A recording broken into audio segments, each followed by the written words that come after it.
The ball is in your hands. The Anti-Terrorism Council under your office is telling you that based on their findings, terorista ang CPP, NPA, NDF. The United States, the European Union, Canada, Australia, even New Zealand consider the CPP, NPA o ang Communist Party of the Philippines ni Joma Sison at ang armadong branch nito na New People's Army ay mga terorista.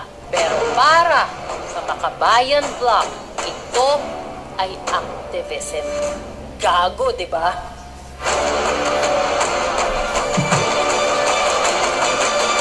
The passage of the Anti-Terrorism Act of 2020 and the creation of the National Task Force to End Local Communist Armed Conflict and Attaining Inclusive and Sustainable Peace is the only way Bongbong can save the Marcos name for his sake and his late fathers.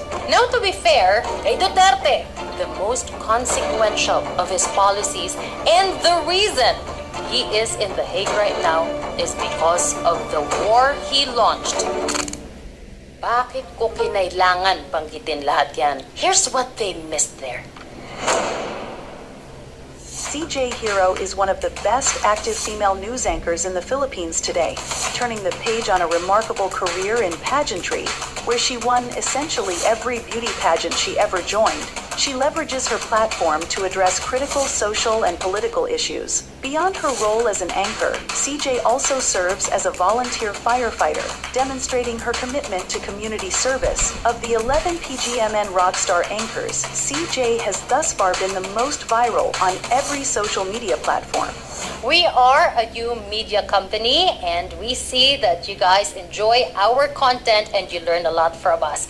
We promise to keep giving you high quality content hanggat kaya namin. So please do your part, like and subscribe and tell your friends.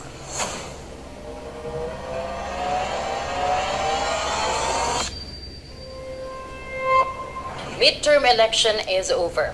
We have a new Congress coming in and everyone is gearing up for the second half of President Bongbong Marcos's administration. It's been one hell of a ride and we are just halfway through the year. The most loved Philippine president of all time, Rodrigo Roa Duterte, was brought to The Hague to face crime against humanity charges for his bloody drug war. My campaign against drugs will not stop until the last pusher and the last drug lord are... It's not a dog, my son. It's not a dog or a pig to kill like them. His daughter, the Vice President, Sara Duterte, impeached by the lower house. The president, of course, denies having a hand in that, but come on, who are we kidding? His own son endorsed that. It's my constitutional duty to go through the impeachment process as an elected representative. Now, as to why I was the first one to sign, alangan naman kung sasabihin ng tao na gusto nilang huhukayin yung lolo mo at itapon yung katawan sa West Philippine Sea, sabihin niya gusto niyang patayin ang Pangulo at ang First Lady na ang aking magulang at gusto niyang patayin ang Speaker, ba't naman nagugulat ang tao na pipirma ako dyan? These are statements that can't be taken lightly, especially from someone with such a high position. The three senators from the President's Partido Federal ng Pilipinas, Francis Tolentino, Benjamin Abalos Jr., and the most popular Filipino athlete in the whole world, maybe of all time, Manny Pacquiao, 3 out of 3, did not make the cut. Instead, we have the presidential sister, Amy Marcos, who turned her back to family, at least politically, clinching the last spot, and 3 surprise wins, Bam Aquino, Kiko Pangilinan, and Rodante Marcoleta. It is also important to note, Bongo, the most trusted ally of the former president, broke the record for the most number of votes by a Philippine senator ever. A record previously held by Robin Padilla, also a Duterte ally. Now, there are many factors that contributed to that outcome, but to deny the power of the Duterte name and legacy would be the misstep of the century. Probably even worse than painting Duterte as this blood-hungry maniac who had thousands of ordinary citizens killed, then badly carrying out the sinister plan to have him taken away, only for the guy to still enjoy 63% trust rating, his daughter 50%, and the sitting president at 32%. Bakit ko kinailangan banggitin lahat yan? Here's what they missed there. That bloody drug war was one of the major reasons people put Rodrigo Duterte in office to begin with, and why they continue to support him. The guy's popularity peaked at 91%, the highest in the country's history, and ended his term in 2022 with 87%, the highest approval rating in the country and in the world that time. But that drug war, in my opinion, was not even the most disruptive and transformative of his initiatives. That's not even why he is in The Hague right now. To me, the most consequential of his policies and the reason he is in The Hague right now is because of the war he launched against the CPP, NPA, NDF. Ito na mga komunista, hindi ko gustong spoiled brat. Akala mo sila yung nasa gobyerno kung mag-make ng demands. Kaya ako, pinatay nila yung during, sabi nila February 10, wala bang February 10, pinagpapatay na nila yung mga sundalo ko pati pulis, ay knock. Wala na, sige, tira tayo. Then peace is not possible during our generation. I'm sorry. I'm not about to talk to them again. The passage of the Anti-Terrorism Act of 2020 and the creation of the National Task Force to End Local Communist Armed Conflict, or the NTF-ELCAC, through EO70. With 3 years left in his term, a potentially damaging outcome of the Supreme Court review of the 2025 GAA, or the national budget, finally putting an end to the longest-running communist insurgency in the whole world, and attaining inclusive and sustainable peace is the only way Bongbong can save the Marcos name for his sake and his late father's, and create a legacy far bigger and enduring than what the drug war did to the Duterte name. Brace yourself, guys. This is gonna be the longest and most informative PGMN episode, maybe of all time. Leila de Lima. Maaari niyong isalba ang bansang ito mula sa isang kriminal na pangulo sa pamamagitan ng pagdeklara na dahil sa kanyang kriminal na pag-iisip ay wala siyang kakayahan na gampanan ang mga katungkulan ng isang pangulo.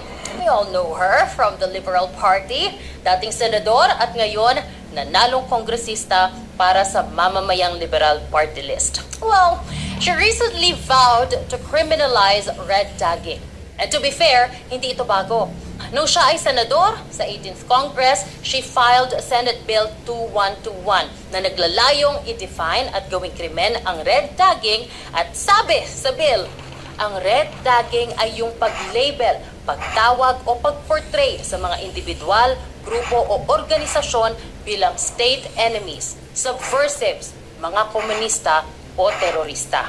In February last year, 2024, the Supreme Court in Derudo versus Binoya declared that red tagging is a threat to life, liberty, and security. At ito ang naging basihan ng COMELEC Resolution 11116 na explicitly nagbabawal sa red tagging, labeling, or vilifying individuals or organizations as communists, terrorists, or subversives without evidence during election campaigns. Election offense na yan ngayon, punishable by imprisonment of up to 6 years and disqualification from holding public office. Ang bigat, di ba? Now, according to data from Vote Report PH, 1,750 reports of campaign violations were filed nationwide. 1,348 of these were reported online and 402 on ground. 99.63% of the online reports were red tagging related.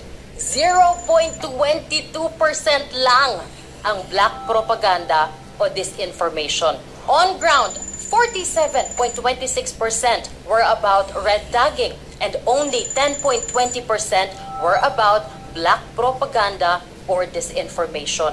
Nagkaroon ng bagong category.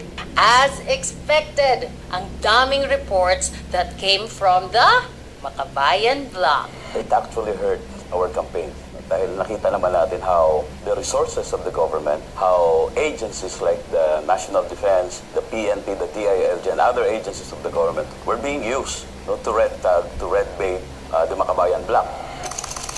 Represented by lawyers from the National Union of People's Lawyers o NUPL, their allies and their supporters.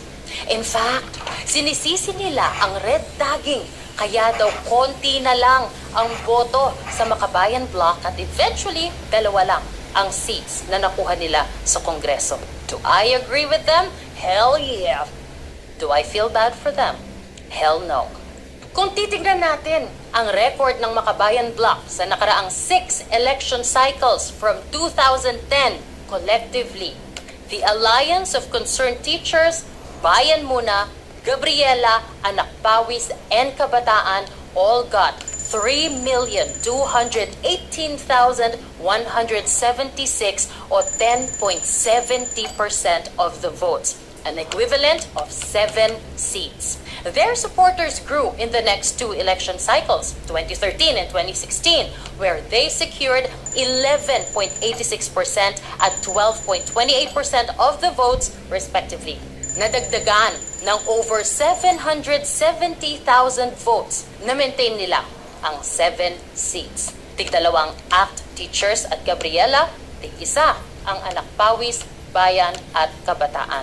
2016, Duterte became president. It was also the beginning of the downfall of the Makabayan Block. From almost 3.99 million votes in 2016, 2.30 million na lang in 2019. That's almost 1.7 million votes na nawala. Nawala ang Anak Pawis. In 2022, they lost another 700,000 votes. Nawala ang Bayan Muna. So they were down to just 3 seats. And in this election cycle, close to 510,000 votes ang nabawas and down to just 2 seats. Kabataan at ACT Teacher. Laglag ang Gabriela. From their peak of 3,988,816 votes in 2016 to just 1,085,680 nitong taon. And they blame it all on Duterte and his anti-insurgency, anti-terrorista, anti-komunista policies. They blame it on red tagging. Wala daw basihan yan.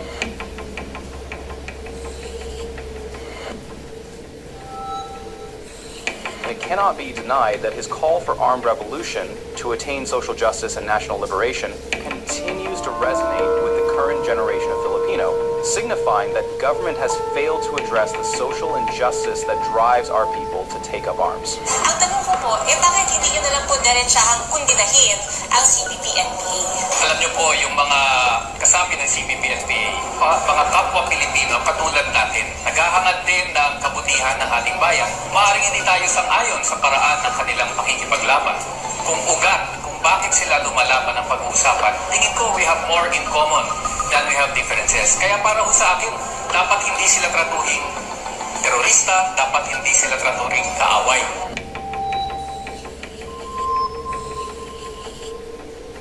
I'm Glendale Malabanan. From anong organization? Karapatan Southern Tagalog. I'm the regional staff of Karapatan Southern Tagalog. And we are a human rights worker. Ganito na pala ngayon ang training ng human rights worker. And this video was found from the recovered cell phones and one netbook computer during the encounter between PNP and NPA at Sitio Maubog, Barangay Alacalian, Taytay, Palawan, August 11, 2017. Unfounded. Feeling namin, nagpapanik na ang kasalukuyang administrasyon dahil talagang lumalakas ang oposisyon. Mali at mapanganib ang rent tagging. Tumitinding atake ito sa oposisyon, lalo na ngayong eleksyon. Itong red tagging na ito ay act of desperation. In fact, squid tactic din para ilihis ang mamamayan sa tunay na isyu. It has never been the policy of the government, particularly the NTF-ELCAC, to red tag. Or so they say.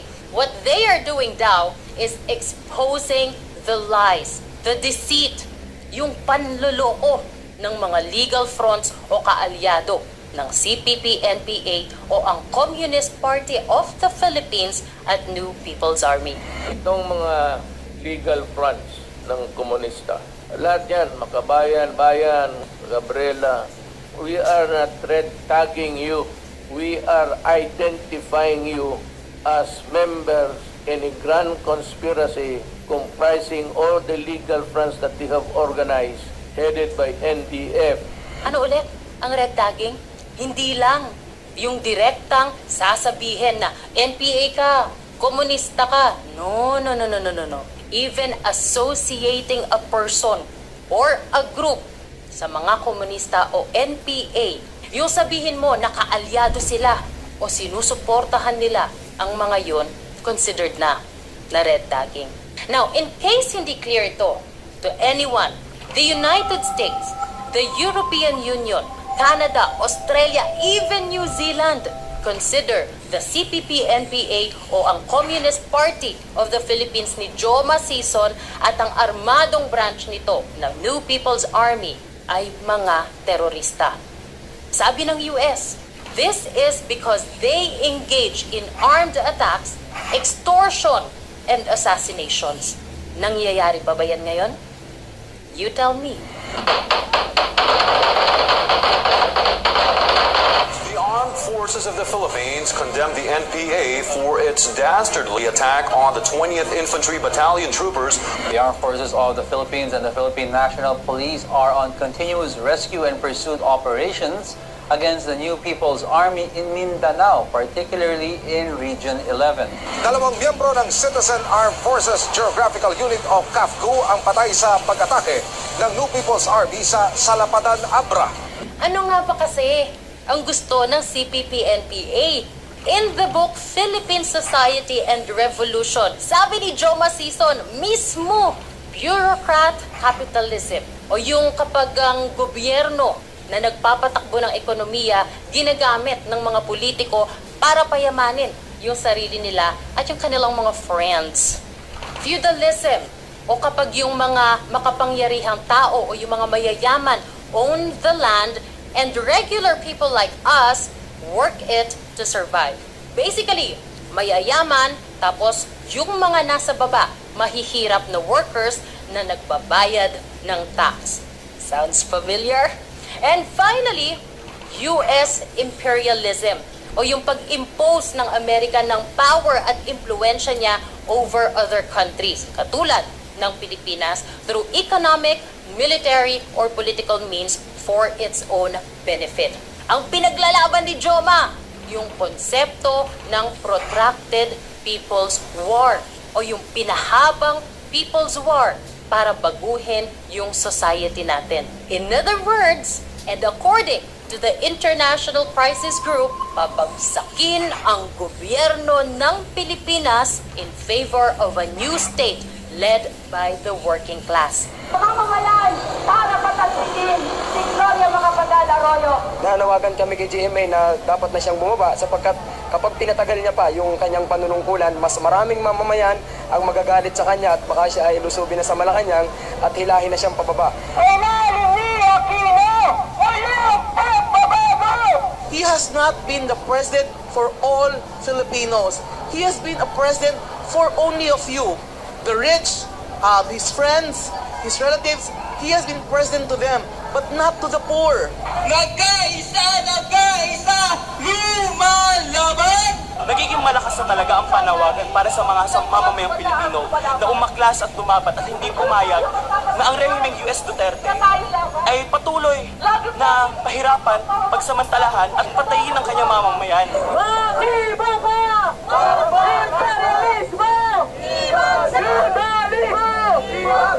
Mahalaga na ma-realize ng Marcos administration na dapat 6% ng GDP ang inilalaan para sa budget sa edukasyon. Gandang pakinggan, di ba?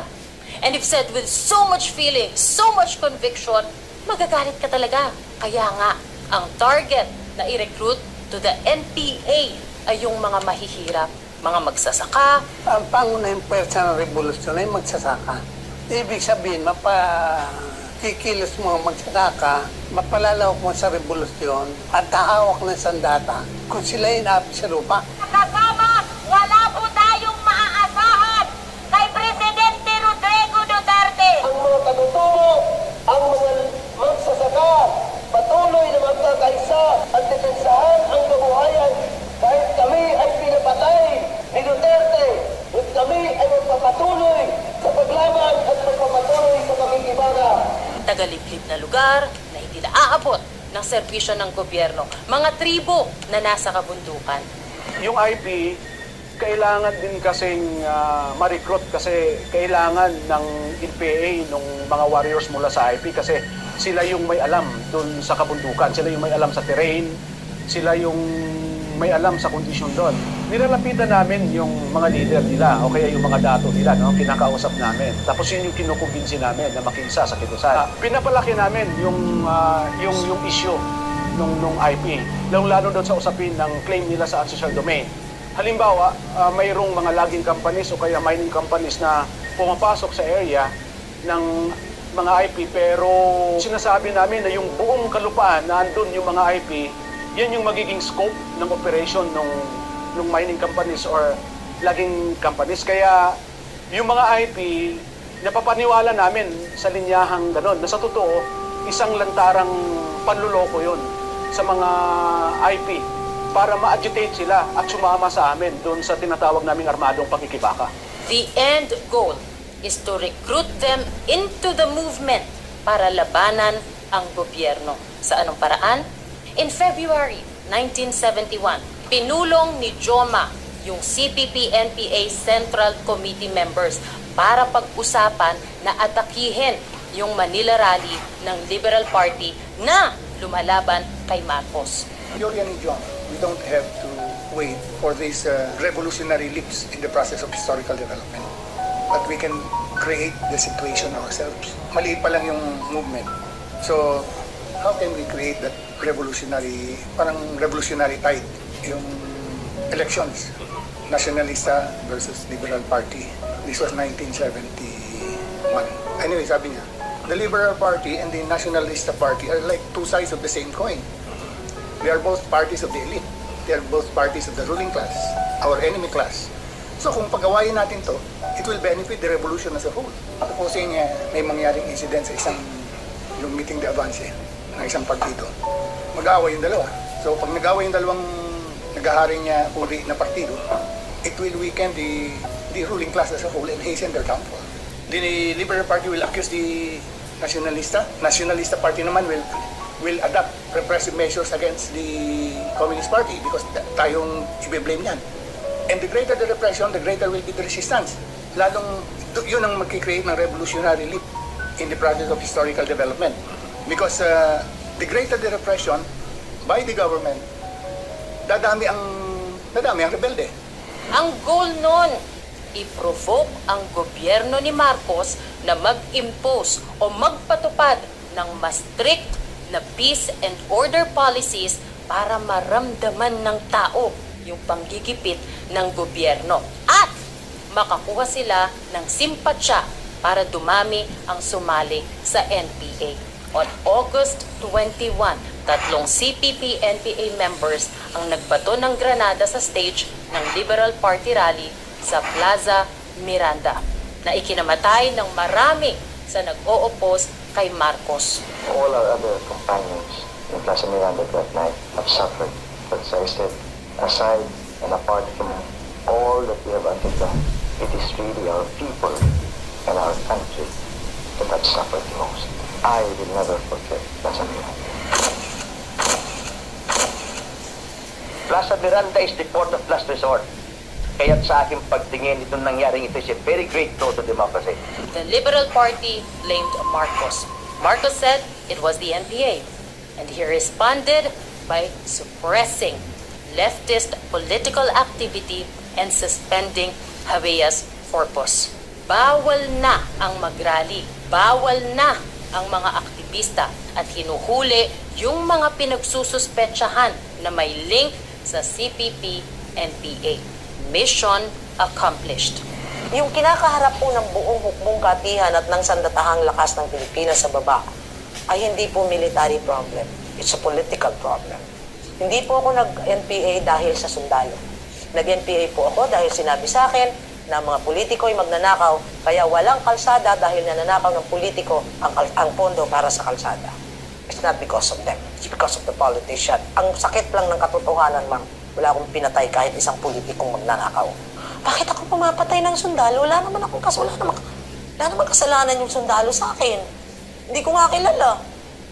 Pag sinabing, ambusin mo, inambus namin. Like I said earlier, the end goal is to recruit civilians into the movement para labanan ang gobyerno. Sa anong paraan? Tanda natin na ito ay tatlong larangan ang inaharap natin. Una, Partido Komunista o yung Communist Party of the Philippines. Ito yung namumuno. May dalawa siyang sandata na ginagamit. Yung armado, yung NPA, na siyang nagsasagawa ng armadong pakibaka. At NDF, yung legal. Kinakailangan mong makuha sa panig ng CPP ang pinakamalawak na suporta na makuha mo. Kaya layunin mo sa NDF, makipagkaisa ka sa lahat ng uri, saray, sektor at partido. Armadong pakikibaka. Ang pananaw ng Communist Party of the Philippines, sila ay gobyerno din. Ngayon, kung ang gobyerno ng Pilipinas ay may Armed Forces of the Philippines, meron din NPA ang gobyernong bayan.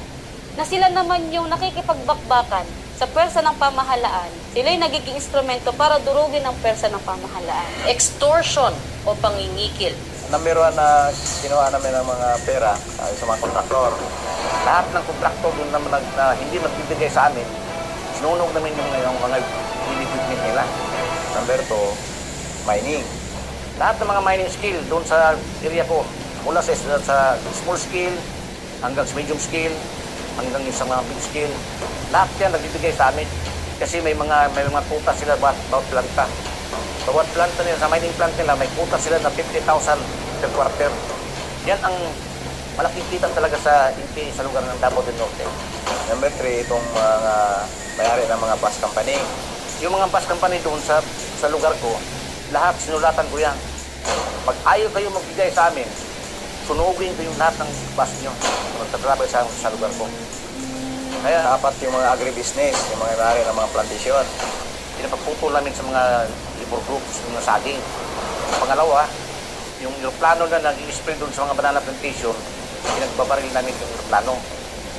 Kaya natakot na yung mga piloto na mag-spray sa banana plantation kasi hindi pa na-negotiate sa management ang team namin. So mapilitan talaga ang management na magpag-negotiate sa amin. Dahil wala ng piloto na mag-operate sa plano nila habang hindi pa kami na-resolve.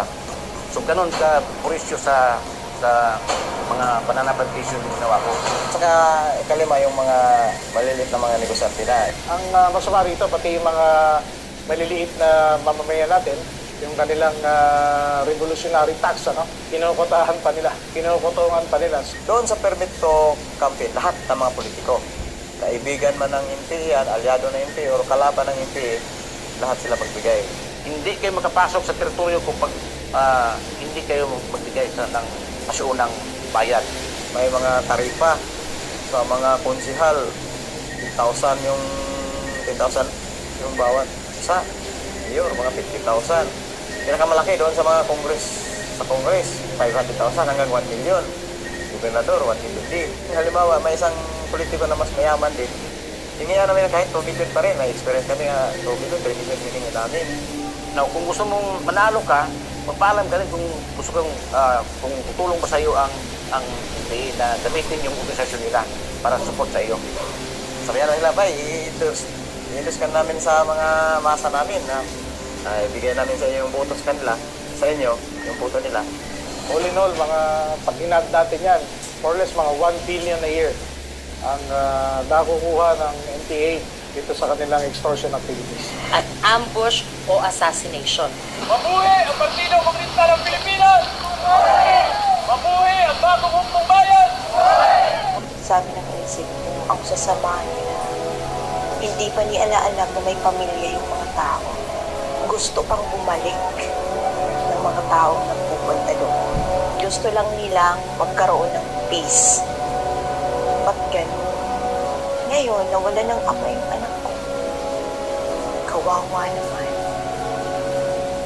Am I really serving the people? Tamang value ba yun?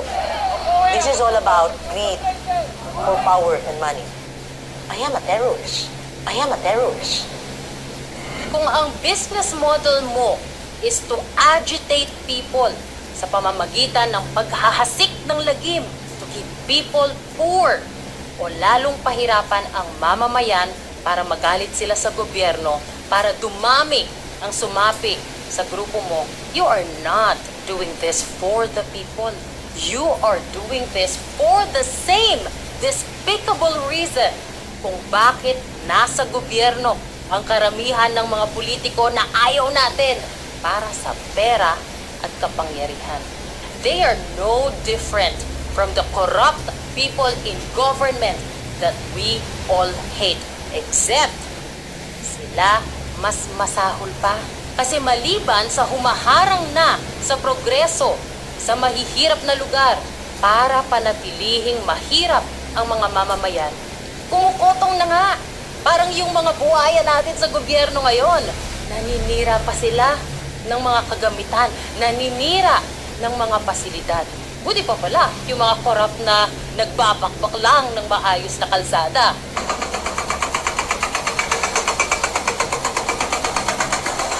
Di ba? Hindi lang yun.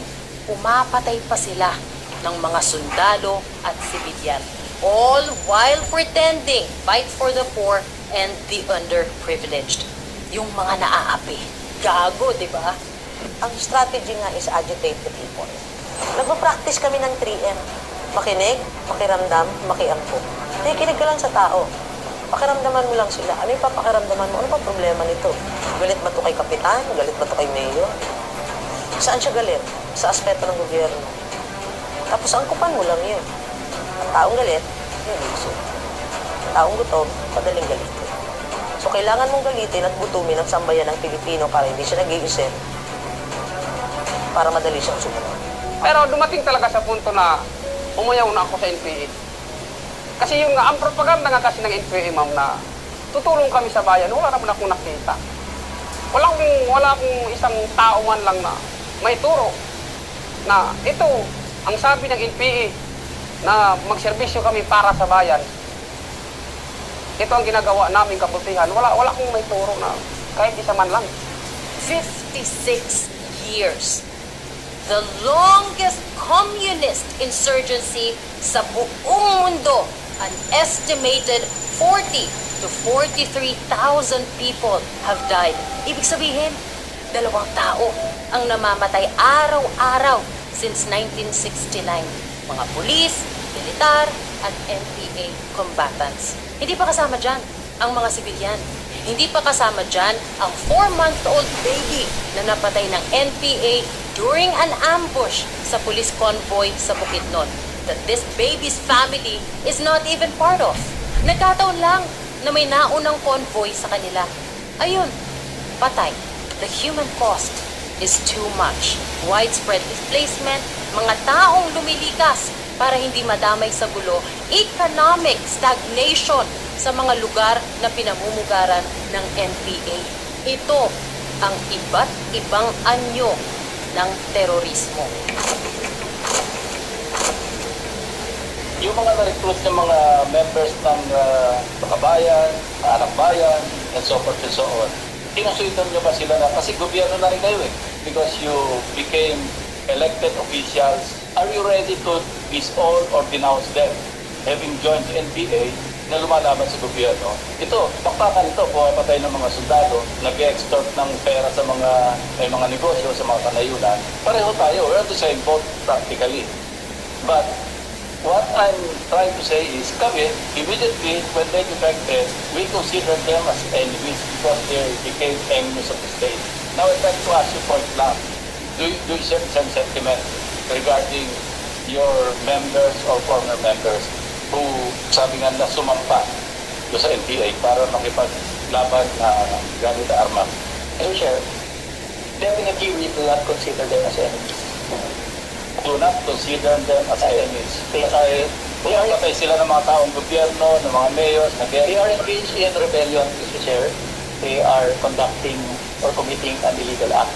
But we do not judge them to be enemies. Ang tingin namin, ginawa nila yon because hindi sila nakarapatan. Sir, to say this, but I cannot reconcile. Huwag natin silang irerenta. There are three processes by which the Philippine Revolution is to be advanced. These include the building of the Communist Party of the Philippines, the building of the new People's Army, and the building of the National Democratic Front. At any rate, even while there are the forces of armed revolution, there are the legal democratic forces in the Philippines. The biggest of these is Bagong Alyansang Makabayan, or Bayan in short. Its biggest component organizations are Kilusang Mayo Uno, which is the labor center, the Pambansang Kilusang Magbubukid, which is the Kilusang Magbubukid ng Pilipinas, or KMP, Gabriela, the Women's Alliance, League of Filipino Students, Alliance of Concerned Teachers, Gabriela at Alliance of Concerned Teachers. Huwag sila irenta. Pati ang bayan muna na binuo ng mga aktivista mula sa Bagong Alyansang Makabayan na sinabi ni Joma Sison, huwag irenta. Ang anak pawis na electoral wing ng Kilusang Mayo Uno at ng Kilusang Mambubukid ng Pilipinas na pinangalanan din ni Joma Sison, huwag iretag. Ang Kabataan Party List na binuo ng mga aktivista mula sa League of Filipino Students at Anak Bayan na galing din sa League of Filipino Students na pinangalanan ni Joma Sison, huwag iretag. Ito is yung retaging. Pilit na ikinakaila ang koneksyon lang.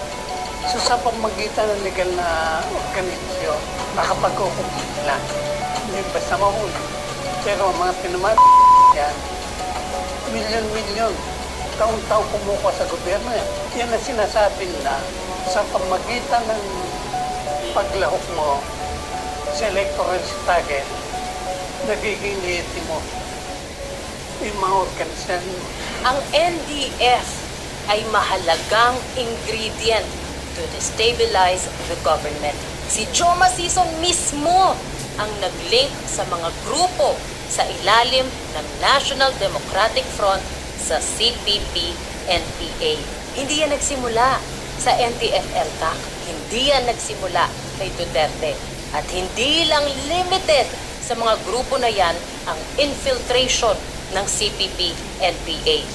A CIA report from August 1986 mentioned yung iba't ibang grupo na either napasok ng CPP-NPA o parte ng network nito. These groups have mutated, they've evolved and expanded, but they are composed of the same people. The report even said that internationally, ang NDF maintains an extensive support network that generates propaganda and serves as a conduit for funding mula sa mga Pilipinong expat and doon sa mga sympathetic political groups. By sponsoring travel for NDF cadres, the International Commission also aids the flow of radical ideology pabalik sa Pilipinas. The CBP, International Solidarity Work, and the International League of People's Struggle come to mind. Naging source din ng income ng Kilusan yung IP kasi ginagawan ng pag-aaral yung sitwasyon ng mga IP at pagkatapos gumagawa kami ng project proposal, at pinapasa namin sa mga funding agencies abroad para mabigyan ng pondo yon. Halimbawa, pipicturean nila yung mga netibo natin na walang eskwelahan, tulad ng mga report na ito ngayon, nandito sa NCIP report. Halimbawa, dun sa Mindanao, ibibigay nila yung litratong kunyari nag-aaral sa ilalim ng mangga o walang clinic o walang tubig na inumin, yun ang ipapakita nila sa Europe o sa Amerika. At ang kasunod nun ay pagkuha ng donasyon. So nakakakalap sila doon. Nung nasa loob pa po ako ng institution po kung saan ito po yung Rural Missionaries of the Philippines ay nakakuha kami ng 32 million na budget from European Union. Pero in the previous year po nito, may nakakuha po kaming mga pera kung saan naabot ng 50 million, 100 million. Ganito kalaki yung perang natatanggap nila from donations. Very interesting. Remember yung sinabi ni Lola earlier na ito ay tungkol sa pagiging gahaman for power and money. Kung ang CPP-NPA pinipigilan ng progreso sa mga mahihirap na lugar para mas marami silang magalit na tao, ang NDF, according to former rebels, ay tagalikom naman ng impormasyon at pera.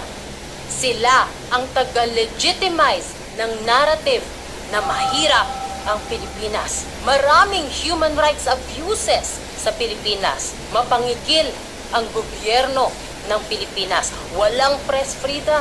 Walang freedom of expression. Pina-persecute ang opposition. And we need the international community to save us. Familiar, di ba? You think they care about any of those? You think they care about the regular Filipino? Pinatay po yung papa ko dahil ayaw niyang kumampi. Ayaw niyang makiisa sa rebelding grupo dahil alam niya yung intensyon, alam niya yung hindi magandang maidudulot ng rebelding grupo sa pagpasok na dahil gusto nilang sakupin ang aming ancestral domain dahil ginagamit po nila yung sitwasyon namin para makakuha ng funding sa ibang bansa. All of that is about money. Case in point, the Rural Missionaries of the Philippines. Ang daming nagtatanggol sa grupo na yan. Missionaries lang daw sila. Nagkakawang gawa lang daw sila. Bakit daw nire-red tag? Ayun, kahera nila na patunayan na tumatanggap ng donations. Mali, humihingi ng donations from foreign organizations at binibigay sa CPP, NPA at iba pang kaalyadong grupo. And that's not an isolated case. These CPP fronts exploit the most vulnerable sa ating community, not just to recruit them, but to use them to secure funding. Isa sa mga paulit-ulit na nauugnay sa CPP, NPA, NDF ay ang salugpungan schools o yung mga eskwelahan para sa mga IP communities. Originally, yung mga yan ay itinayo with the help of civil society groups para punuan yung gap na hindi nabibigay ng gobyerno. Pero ano nangyari eventually? Nagamit ang mga eskwelahan para ma-recruit ang mga kabataan into the NPA at nagamit ang mga IP bilang props sa rally. Yung isang NGO sa Europe, for a period of 10 years, ay nakapag-contribute siya ng 63 million euro. Dito rin namin nakita yung pondong pumupunta sa Rural Missionaries of the Philippines na umaabot ng mahigit na 100 million pesos. Sino ang Rural Missionaries of the Philippines? Ito yung nagpupundo ng salugpungan schools, yung mga eskwelahan ng netibo na ilinagay nila. Dahil di ba, sabi nila sa Europe, walang eskwelahan, so naglagay sila ng eskwelahan. Pero ano itinuturo sa salugpungan? Ang tinuturo doon ay kung paano magrebelde, gumamit ng armas at mag-demonstrate doon sa mga syudad. Remember, may kinalaman sa salugpungan schools yung naging kaso ni Franz Castro ng ACT Teachers, tsaka ni Satur Ocampo noong 2018. Nahuli sa checkpoint na nagtatransport ng 14 lumad minors ng walang authorization sa mga magulang nila at ng eskwelahan. Sabi nung dalawa, nire-rescue daw yung mga bata kasi hinaharas ng paramilitary groups at ng militar na nagta-target ng lumad schools. Ewan ko kung saan nila balak dalhin. Pero bakit hindi nila kinurn over sa mga magulang? Now, I don't know what happened to that case, but the two were eventually convicted of endangerment, not kidnapping. Of course, they want to convince us na sila yung mabait. As teacher, ang naging trabaho ko naman talaga yung pangalagaan yung kapakanan ng mga estudyante. Kaya parang masama yung loob sa ganitong desisyon ng judge. We deny all of the allegations. Wala sa background namin ang ma-involve sa anumang hindi ka-nais-nais na activity, particularly laban sa mga oppressed sectors ng ating minorities. But that's not what the parents of those minors thought. Saan ka na doon mga bata dito? Pwede na bukid.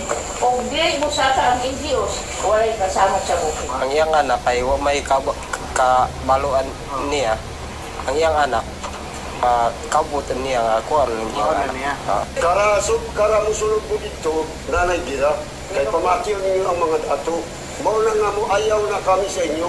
Again, wag natin silang ireretag. Mababait kasi sila. Now, through the years, madami ng former NPA members ang nag-link sa Makabayan Block sa CPP-NPA. Partikular, sa recruitment, they know dahil ganoon sila na-recruit into the movement and they participated in the recruitment of others through the organizations associated sa party lists under Makabayan. Alms Gabin, former Education Department Secretary ng CPP-NPA Visayas Regional Party Committee. Sabi niya, isa siya sa founding members ng Anak ng Bayan bago ito maging Kabataan Party List. Sabi niya, Sara Elago, na dating congresswoman under Kabataan, does not keep her salary from Congress. Tumatanggap lang daw siya ng 3,000 pesos as allowance and the rest ng pork barrel goes collectively to the CPP-NPA. Jade Cinco na na-recruit as a member of Kabataan Party List and eventually naging Secretary General sa Samar. Ano sabi niya? Ang misyon niya ay mag-recruit ng mas marami at mga panya para sa eleksyon ng mga underground organizations ng CPP-NPA as a party list katulad ng Gabriela at Bayan Muna. Sabi niya, si Elago, in February of 2018, sinabi mismo sa kanya na siya ay dapat umangat sa armadong pakikibaka o yung armed group na NPA. Justin Kate Raca, a former UP student regent and NPA political officer. Ano sabi niya? Si Raul Manuel ng Kabataan was a key NPA operative sa UP. In fact, ang sabi niya, he even participated in a revolutionary integration program sa kampo mismo ng NPA sa Mindanao in 2017. Ako si Kate. Graduate po ako ng UP Diliman at na-deploy ako bilang NPA dito sa Palawan, Bienvenido Bolivar Command. And I can attest dun sa sinabi ng mga nauna sa akin na hinggil dun sa pag-organize sa hanay ng mga kabataan. Dahil ako mismo ay nag-recruit ng mga kabataan para mag-NPA. At meron ng quota actually, monthly. Bawat chapter ng Anak Bayan, Alay Sining, LFS na meron silang target na dapat merong KM chapter sa loob. Malapit kong kaibigan dati, comrade na si Raul Manuel, Sara Elago, at kasama sila sa planning ng mga ganitong activities. Mostly po, based on my experience, lahat po ng naangat na officers ng Gabriela ay members ng CPP-NPA. Yung iba, ayaw lang talaga nila aminin kasi lately pa lang po may former rebel na pinatay yung NPA. So, Possible po na medyo natatakot siya na mag-expose kung ano talaga yung totoo. Pero lahat po ng nagiging officer, requirement talaga na member ka ng CPP-NPA bago ka maging officer. Especially magiging spokesperson ka. Hindi ka makakapasok sa mga kampo na yan kung ikaw ay hindi NPA. Pero bawal natin iretag ang Kabataan Party List. Bawal, pati karapatan. I'm Glendale Malabanan from Karapatan Southern Tagalog. I'm the regional staff of Karapatan Southern Tagalog. And we are a human rights worker. Ganito na pala ngayon ang training ng human rights worker. And this video was found from the recovered cell phones and one netbook computer during the encounter between PNP and NPA at Sitio Maubog, Barangay Alacalian, Taytay, Palawan, August 11, 2017. Ang dami ng miyembro ng NPA na namatay na naging entry nila sa grupo ay ang organisasyon sa ilalim ng Makabayan Bloc. Hannah J. Quesista, napatay habang kasama ang mga NPA, kabataan member. The National Union of People's Lawyers confirmed in a statement, kasama niya ay mga NPA. Pero pinagtanggol pa din nila ang presence niya doon at sinabing tinorture pa daw ng militar. Ang NPA mismo, sinabi, she offered her expertise and intellect to strengthen the revolutionary ranks of the NPA in Bukod. Rendel Ryan Edpan Cagula, a member of the League of Filipino Students and Kabataan Party List. Activist lang daw, pero namatay na may armas. Ang pinakahuli, trans woman activist, John Isidore Supelanas, tumulong para ma-revive ang Anak Bayan UP Cebu at naging spokesperson pa ng Kabataan Party List Cebu noong 2021. Si Alex Pacalda, nahuli ng militar, inalagaan ng militar. Pero ang sabi, kinidnap daw. Sabi yan ng Makabayan Bloc. Iba ho ang kinidnap sa naaresto. Pero sabi ng NUPL, political prisoner daw. What? Ayun, imbis na tumalikod sa NPA, nakasuhan tuloy at nakakulong ngayon. Lahat yan, hindi natin malalaman at mapag-uusapan man lang kung maisabatas ang criminalization ng red tagging. Now, I don't know why Leila de Lima is so invested in this. Although malayong tita niya, yung asawa ni Joe Masison na si Julie de Lima, I never believed she was CPP. Hindi pwedeng hindi niya alam yung connection na yan. She was commissioner of the human rights nung panahon ni Gloria. Kaya nga mainit sa kanya, si retired General Jovito Palparan. Diba? The butcher, according to the NPAs, dahil hinahunting sila. Now, I don't know what her real motivations are, but human rights cannot be it. If they really care, sana nag-react sila dun sa rape na sinabing nangyari sa kabataan. Wala ka nga narinig sa ibang Makabayan Bloc eh. Gabriela, wala.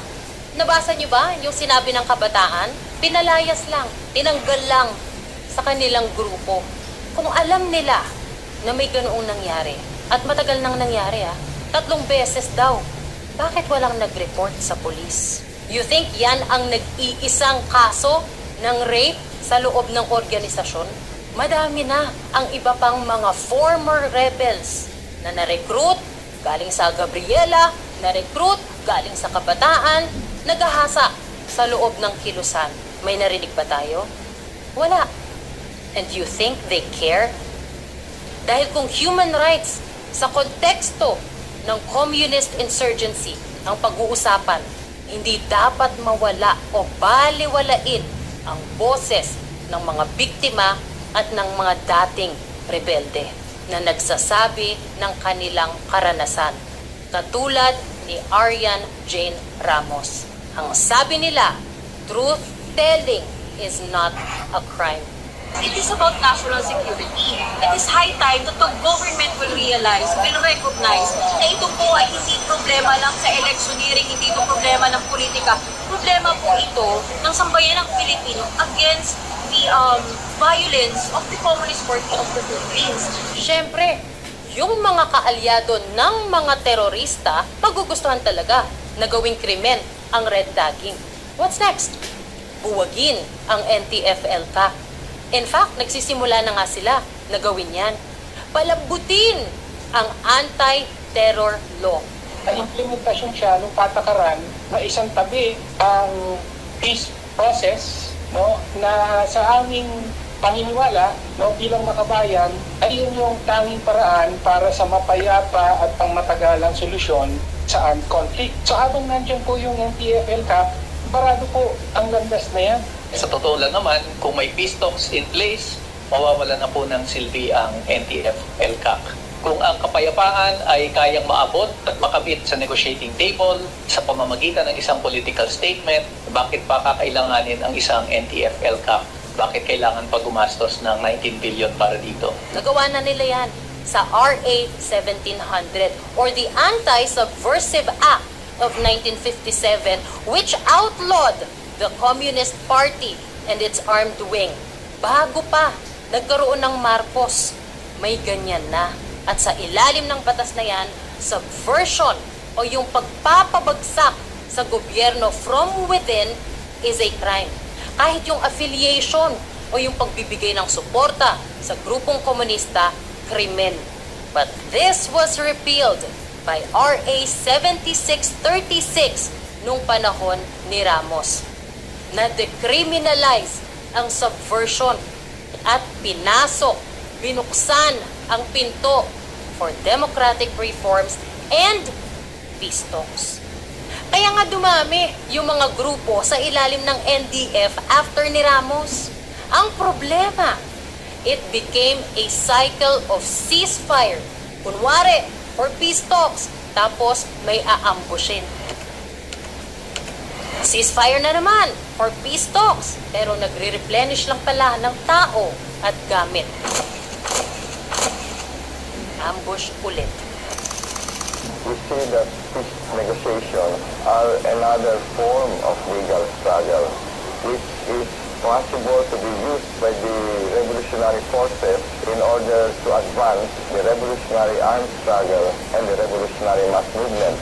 This other form of legal struggle, the peace negotiation, does not replace the revolutionary armed struggle nor the revolutionary mass movement. In fact, it should advance, it should support this revolutionary armed struggle as the main form of struggle, and the revolutionary mass movement, which is a more important struggle than the peace negotiation. Now, to be fair, kay Duterte, he really wanted to end that cycle. In fact, he went beyond the peace talks at sinama niya sa gabinete niya yung mga aktivista. Pero anong ginawa ng NPA? Nang ambush pa din, pumatay during a ceasefire. Tapos, push ng push for peace talks pa rin ang Makabayan Bloc ngayon. Now, speaking of peace talks, what they are not telling you though is included in their list of demands sa CASER o yung Comprehensive Agreement on Social and Economic Reforms, at least noong 2018, ay ang i-demobilize ang militar. Pwede ba yun? Tapos dapat involved daw ang NPA and mass organizations sa pagpapatayo ng infrastructure at businesses.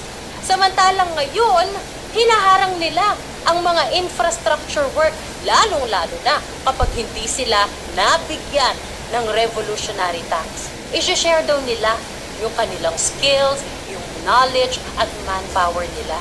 Di ba kalokohan yun? Dito nga nagsimulang mabuo ang NTF-ELCAC.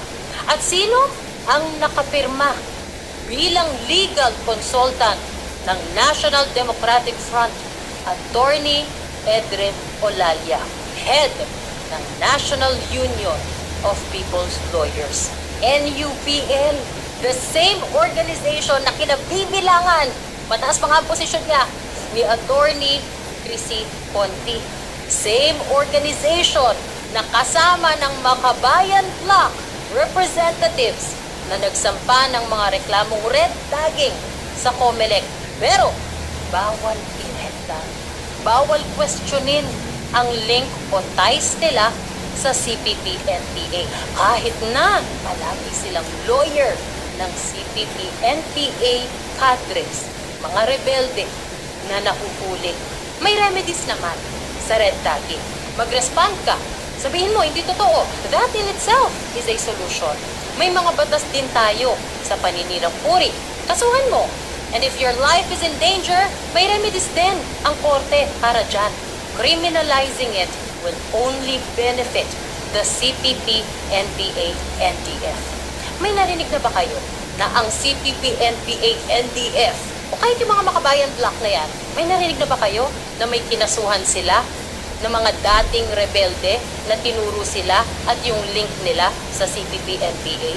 May dinimanda na ba sila sa mga magulang ng mga na-recruit into the movement na nitong eleksyon very actively nangampanya against them? Isang buwan na lang po bago mag-eleksyon. Nakakatakot po para sa pamilyang Pilipino. Meron pong dalang panganib ang pagpasok nitong mga CPP-NPA front na Makabayan Bloc. Lalo na po kung mabuo nila yung kabag. Ito po yung Kabataan Party List, Health Workers Party List, Bayan Muna, Actichos Party List at Gabriela. Ito po ang ikampanya natin, itong 5 party list na to, ipakilala natin kung gaano sila kasama at kung paano nila nire-recruit ang mga kabataan at ginagawang NPA. Kampanya po natin na huwag silang iboto. Tulungan nyo kami para po ito sa mga apo nyo, para to sa mga kabataan at mga susunod pang henerasyon na may mawala na po ang panganib sa loob ng eskwelahan o sa ating komunidad at mawala na po itong mga party list na nagnanakaw ng kaba ng bayan ng ating mga pinaghirapan para lang po gamitin sa suporta sa NPA. Dahil sa kanilang koneksyon sa CPP-NPA, walang nagdemanda. Bakit? Because they know the truth. May bago na tayong kongreso. Isa sa mga hiniling ng biktima ng rape na galing sa Kabataan Party List ay mag-imbestiga ang Senado. So sa ating bagong kongreso at Senado, if you really care para sa ating kabataan o mga kababaihan, investigate your own. Hindi pwedeng untouchable ang mga kasamahan ninyo dyan. And I bet you, kapag ginawa ninyo ang hearing na yan, pareho lang ang makikita natin, ang malinaw na koneksyon ng NDF sa CPP-NPA. They are one. They work as one. It's an open secret. So again, I dare you, investigate in aid of legislation. And now, let me address you, Mr. President. We all agree the CPP-NPA is a terrorist organization. We all know that the NDF is an important element para matupad ang goals to replace the existing government system. The CPP-NPA was designated as a terrorist organization by the Philippine government under the Anti-Terrorism Act of 2020. In 2021, the Anti-Terrorism Council, or ATC, has designated the National Democratic Front, or NDF, as a terrorist organization because of their links sa communist rebels. There's overwhelming evidence of this. Designation by a government body is one thing. Proscription or officially declaring a group as terrorists through a court declaration is another. In 2018, the DOJ, or the Department of Justice, filed a petition with the Manila Regional Trial Court to declare the CPP-NPA as terrorist organization under the Human Security Act of 2007. Wala pa pong anti-terrorism law niyan. And under the HSA, the government is allowed to proscribe groups as terrorist organizations, in this case, because of causing fear, endangering lives, and destabilizing the government through their armed struggle and violent attacks. In 2020, na ipasa ang Anti-Terrorism Act. Iba na ang framework for designating terrorist groups. Sa ilalim ng bagong batas, ang authority to proscribe lies exclusively with the Court of Appeals, not the Regional Trial Court. The court's decision on the 2018 petition of the DOJ came out in 2023. Kaya ang sabi ng Manila Regional Trial Court, wala daw sa jurisdiction nila even though the petition was filed when the HSA was in effect. Sabi din ng korte, kahit sa tingin natin terrorism ang ginagawa ng mga grupo, ang gusto daw nila ay baguhin ang gobyerno. Ito daw ay rebellion kahit ang ginagawa nila ay terorismo. So Mr. President, the ball is in your hands. It has been 2 years. The Anti-Terrorism Council under your office is telling you that based on their findings, terorista ang CPP, NPA, NDF. Lumibot po kayo sa buong bansa. Yan din ang sasabihin ng majority, maybe an overwhelming majority ng mga Pilipino. All that is left to do now is to prepare a new petition for proscription with the Court of Appeals. You have just 3 years left in your term. Tapusin mo na ang kalokohang ito. Your father failed to end this communist insurgency. It even caused his downfall. Be the one to do that, and you will leave a respectable legacy when you step down in 2028. Ang gusto lang ni Joma, maging makatulad niya yung mga namuno sa revolusyon. Pero ako pinanindigan ko na peking revolutionary si Joma. Kasi ang na si Joma, usapan namin, tayo ay pupunta na sa kanayunan. Ganun yung usapan namin. Dahil kami, nag-uusap kami. Dahil ang pamilya natin, bahagi ng inapi. At kung magtatagumpay tayo, ay makikinabang din sila. Kaya iwanan nyo na yung pamilya nyo. Iwanan natin. Eh, yun. Iniwan namin lahat ng pamilya namin. Yung palang pamilya niya, kasama pala niya si Julie. Awa ng Diyos, nag-asawa na iba. Kala patay na. Ako bilang NPA, naniniwala ako, ang isang lugar hindi magiging progresibo pag nandyan ang atin. Because we don't want progress. Don't want that. At the end of the day, sometimes you would think, was it worth the death of a soldier? Was that operation worth the death of a soldier? So the only way to make their sacrifices not in vain is actually to really see to it that we pursue the success of this campaign. Because if this will just result to nothing, then the deaths would be senseless. Maraming namamatay ang both sides. Alalahanin mo, parehong Pilipino yan. But I still fight for what is right. Only that, I'm not using guns and bullets. So saka ko na-realize, pwede pala. Pwede palang tugunan ang problemang social, political at ekonomikal ng bayan na hindi mo na kailangang pumatay pa. I am CJ Hero for BGMN.